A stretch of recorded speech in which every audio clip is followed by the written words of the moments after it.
Hi, I'm Jim Dolly, the founder of the White Coat Investor, and today we're going to talk about 6 things to do in a bear market. The first thing to do is nothing.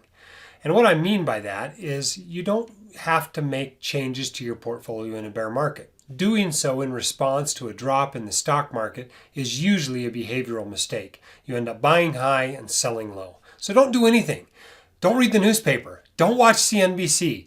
Don't even look at your account statements. It's okay to just give it time. And most of the time, the value of your stocks is going to come back up to what they were, just by virtue of you having stayed the course by doing nothing.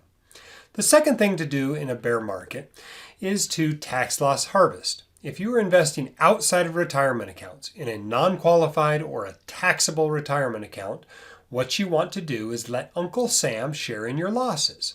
If the value of a stock or an index fund is less than what you paid for it, you can sell it and buy something very similar to it, but not, in the words of the IRS, substantially identical, and book that loss. You can take up to $3,000 a year of those losses against your ordinary earned income as a deduction, and so that can help reduce your tax bill.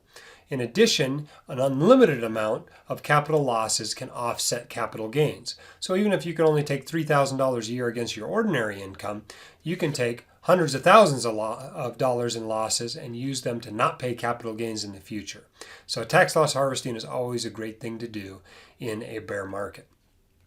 The third thing to do in a bear market is to evaluate your risk tolerance and asset allocation.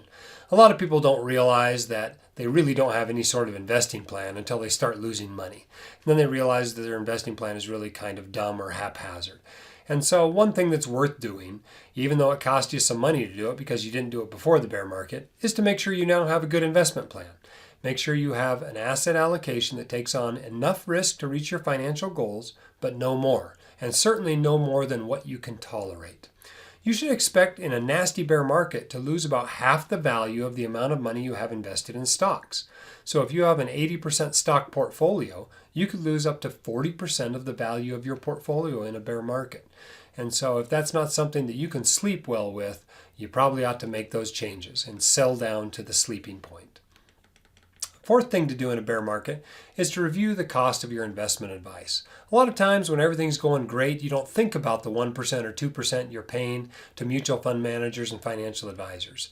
But as you realize in a bear market that your returns might not be as high as you thought they were going to be during a big long bull market, you realize that 1 or 2% can really add up and subtract from the amount of money you have left in the end. The fifth thing to do in a bear market is to defer major purchases and to prioritize your investments. The reason why is that this is a great opportunity to be able to buy low.